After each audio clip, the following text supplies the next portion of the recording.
Good morning, everybody. It's Chrissy Sawyer here. Okay, there's a lot happening today. I've been in a serious download since about 6:30 this morning. And what I've managed to do, unusual for me, is I've managed to piece together what I believe is an early tuning in for me to the Pisces new moon at the end of this week. And so I'm going to present this, I think, as two videos. So this part will be a workshop part, okay? And what I'm going to invite you to do in a moment is to bring your awareness into the body and track the energy, my voice, the words, the sentences that I'm going to bring through, and just track them in your body to see what resonates, to see what lands. And obviously, and with all videos, govern yourself accordingly and be responsible for what's happening within you. And of course, if you need to do some deeper inner work or shadow work, get in touch with me and we can book you in for a couple of sessions. So, part one. On my channel, you'll see a playlist which is called Crouching Tiger, Hidden Dragon. And what I'm sensing into this morning is we're in Hidden Dragon now. The dragon is rising. And inside me, my inner core is shaking. My hands have calmed down now, but half an hour ago, my hands were shaking. So there's a lot of new energy coming in, and it's deep, deep feminine energy. And that is not limited to women. So for the beautiful men that are watching, this will speak straight into the feminine archetype within you, okay, the receptive energy within you. So, yeah. Okay, so if you take a moment now to just do a couple of cleansing breaths in through the nose, slowly, hold it at the top, and out through the mouth. And as you're doing that circular breathing,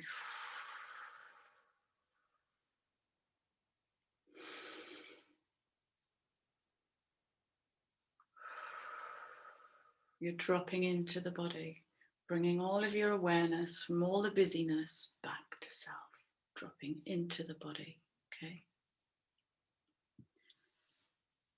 And what I'm going to start with is the notes that I captured this morning. But first and most importantly, Sergey, thank you very much for correcting me on the pronunciation of your surname. So I'm going to try again. So welcome, new subscriber, Sergey Strajasku. If I still get it wrong, feel free to tell me again. I'm game for learning. Okay. So early this morning, doing theta state work, so that's neither awake nor asleep. So this is when I talk to spirits. So I commune with my highest self and my cosmic family. And we had a chat this morning. And I was re-shown the Black Moon Lilith card that I drew yesterday for the Ophiuchus reading. And Black Moon Lilith has now come in for me as a way shower. And what she's done is she's brought in Hecate. So in comes Hecate this morning. And I was like, who's Hecate? And she takes me back to my dreams of last night. So tune into your body here. My dreams of last night, to the howling gale force winds I stood in, to the conflicts with others, and to standing my ground in a new power, She reminds me of going to war in 2017, where I found my dark voice, the voice that eviscerates in cold, dark tones. The voice of my wild self, the untamed, unguarded, unfiltered expression of me. And she shows me this sentence: Hecate is more at home on the fringes than in the center. Intrinsically ambivalent and polymorphous, she straddles conventional boundaries and eludes definition. Now there's an archetype I can get on board with. And I'm reminded that a few weeks ago I was guided to think about living through my alter egos and how that would look in the world. How many expressions of me can I unapologetically experience life through? This gave rise to when did I last write poetry? And a sadness became apparent in my heart. And that gave rise to the place that all my poetry comes from. It comes from the darkness of me. But where is that darkness, and when did I last dance in her hellfire? I journey on and knock on the door of one of my heroines, Clarissa Pinkola Estes. And I see a new audiobook called The Dangerous Old Woman. And something inside me goes, ooh. In this book, she features one of her poems, which is called Standing in My Danger. Wow, that spoke right into the wild soul of me. And so I go to my Bible. I'm going to go to my Bible now because it's in another room. Bear with me. This is my Bible. If I could recommend one book to every human being on the planet, it would be this one. Okay. Hands down, the best book I've ever read. Read. Okay. And so I go to page 232. If anybody's got this book, page 232, I'm going to read these two paragraphs to you. Stay in your body. There are many ways to be stuck. The instinct injured woman usually gives herself away because she has a difficult time asking for help or recognizing her own needs. Her natural instincts to fight or flee are drastically slowed or extincted. Recognition of the sensations of satiation, off-taste, suspicion, caution, and the drive to love fully and freely are inhibited or exaggerated. It is play, not properness, that is the central artery, the core, the brainstem of creative life. The impulse to play is an instinct. No play, no creative life. Be good, no creative life. Sit still, no creative life. Speak, think, act only demurely, little creative juice. Any group, society, institution, or organization that encourages women to revile the eccentric, to be suspicious of the new and unusual, to avoid the fervent, the vital, the innovative, to impersonalize the personal, is asking for a culture of dead women.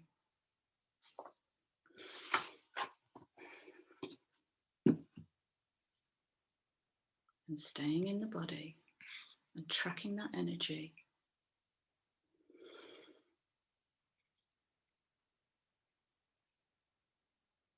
And that takes me to my second heroine, who is a beautiful woman called Marion Woodman, the late Marion Woodman. She recently died of the Marion Woodman Foundation. And I was blessed to do a workshop with Body Soul Europe in the work of Marion Woodman. We worked with clay and PTSD, because as you know, most of the work I do is trauma, moral injury, PTSD. And a lot of that work has been with the military. And this workshop was profound, absolutely profound. So what I'm going to do is I'm going to share 2 links below, and they are podcasts featuring Marion Woodman. And the first podcast I'm going to share is where she speaks about the masculine and the feminine and how they actually build together, what their relationship is together. And the second one is around subject that I've been speaking about now for a few weeks, which I've termed toxic positivity. Okay. And they're both absolutely brilliant. They're very deep, very soulful.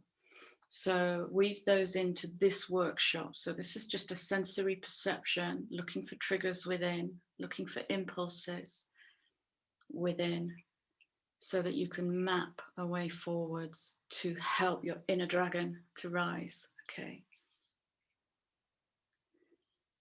So I then wander down into the kitchen to get some breakfast.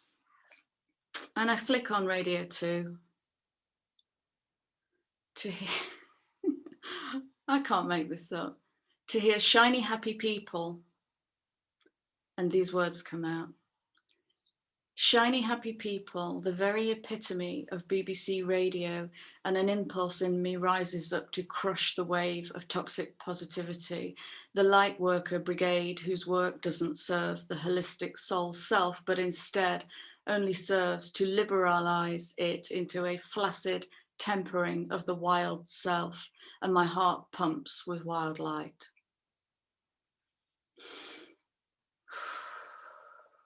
Okay. So let's do a recap now, and let's speak into this and get it to open up. Okay. So it might be interesting for you to go and sit in your belly, take all of your awareness down into the sacral, into the belly area. So this is the prima materia part of the wild self. This is the placental feeding of, I want to say, the wild child. Okay. So bring your awareness, if it helps, pop a hand on your belly. Okay, and go there.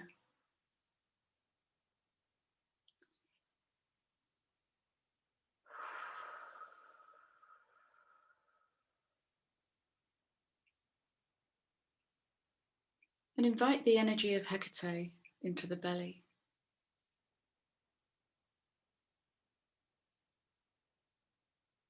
Invite the energy of the wild goddess into the belly.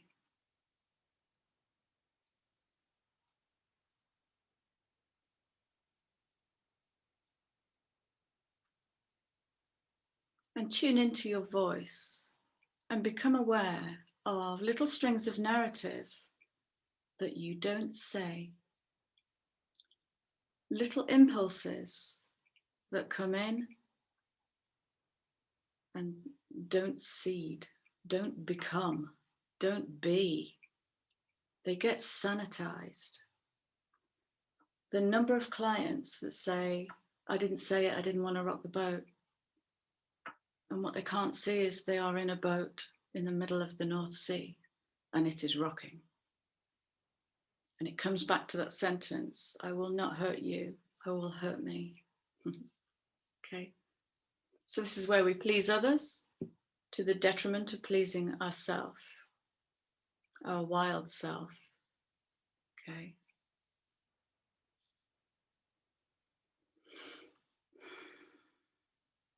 And within you is the voice that can eviscerate. Within you is the voice that can speak a cold, hard truth in a few words.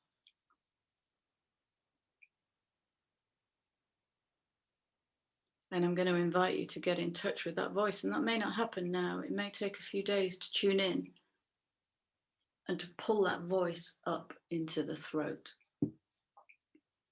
Okay.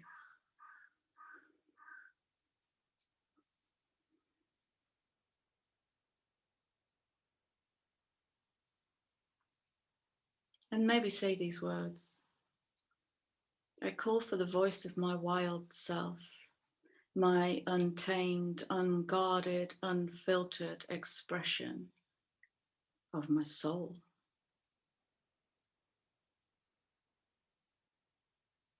And now what happens in the body? My heart just responded to that.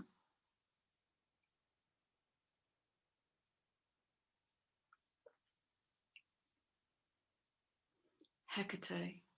She is more at home on the fringes. So some of the most gifted people have to live on the fringes because of the shaming of the wild woman, the shaming of the witch, okay? The shaming of the medicine woman, the powerful medicine woman. All comes from fear of the feminine. Intrinsically ambivalent means, like in my world, there's no right or wrong. There is only the experience of the soul, and what was it like to experience that or that or that? That wasn't right and that wasn't wrong. That's ambivalence. Cognitive dissonance. I can hold both arguments and I can give them both merit because there are no two opposites that cannot be brought together in reconciliation. Soul forge work. Bring it together, create something new. So what are your opposites? Your opposites will be the conflicts within you where you should have said it. You should have did it.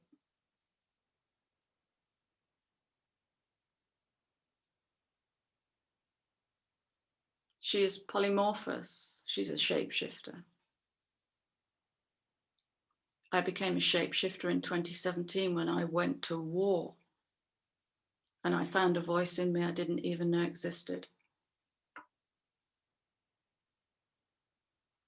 When I tune into it now, my whole body starts to shake.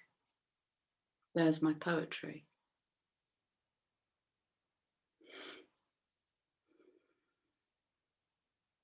And I get the word rage. And where do we express our wild, untamed rage? It's a very powerful essence. So my solar plexus is activating now. And that's what it's feeling like. It's rising and it's very shaking. Very powerful energy. She straddles conventional boundaries. So one of the biggest challenges I have, and that I still manage day to day, is how much of me do I bring here whilst being a therapist, okay? And I've been breaking those boundaries down and down and down and still holding a safe, strong container for my client work.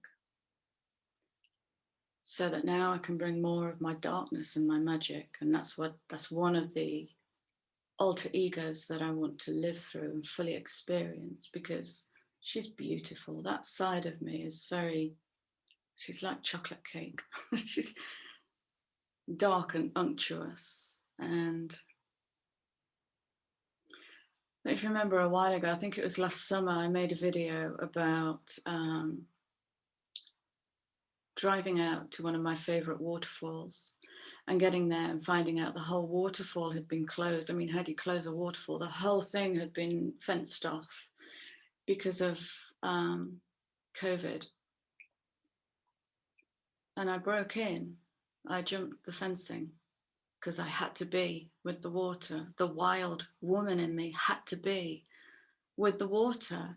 And when I was in the car driving home, I said out loud, where the fuck did that side of me go? Where did I become so liberal? Okay. So yeah, straddling conventional boundaries so that you can keep pushing to the sharp edge all the time until you are literally teetering on the edge of your map all the time. Live life there, teetering on the edge of your map. Yeah. And she eludes definition.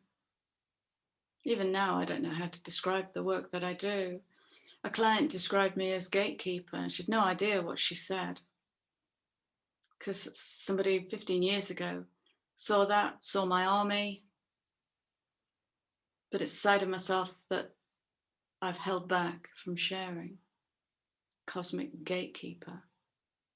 So thank you, you beautiful client, for seeing me in that way. So living life through an alter ego, well, what might that look like? What might that look like for you? What would that alter ego be? Somebody very close to me, a very gentle Piscean, did one of the most courageous things I've ever witnessed in a human being, and they healed their shyness and reticence by joining a theatre company. I mean, there's two opposites. I'm happy hiding in the shadows, but fuck it, I'm going on stage. And they've been acting for most of their life. And that's their alter ego, is to live through others' characters. Beautiful, creative, playful, brave, fearless. How many expressions of you are there? What happens to you if you become unapologetic?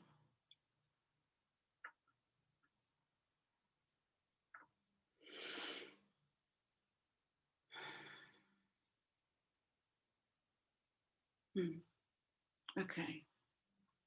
So I'm going to wrap this one up. I'm just going to do something a bit off-piste and see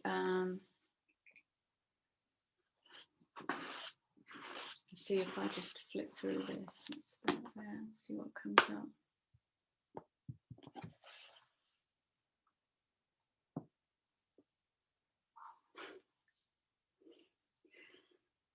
If anybody's got the book, page 104, second paragraph down.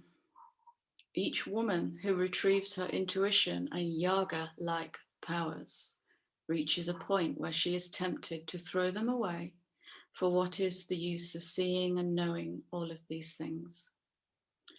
This skull light is not forgiving. In its light, the old are elderly, the beautiful, lush. The silly, foolish, the drunk are drunken, the unfaithful are infidels. Things which are incredible are noted as miracles. Skull light sees what it sees.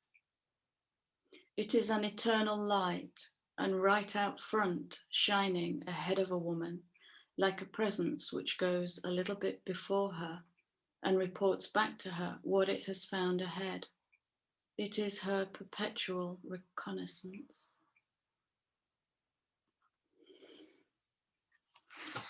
Okay, my darlings, my deep, beautiful souls, thank you. I hope you've got something from this journey. Stay with it, journal the bejesus out of it, and don't try and understand it or work it out. Just pour words onto paper and see what comes. Yeah, I hope it's been useful in some way. I'm going to pull some cards and have a chat with Hecate and just see what comes through.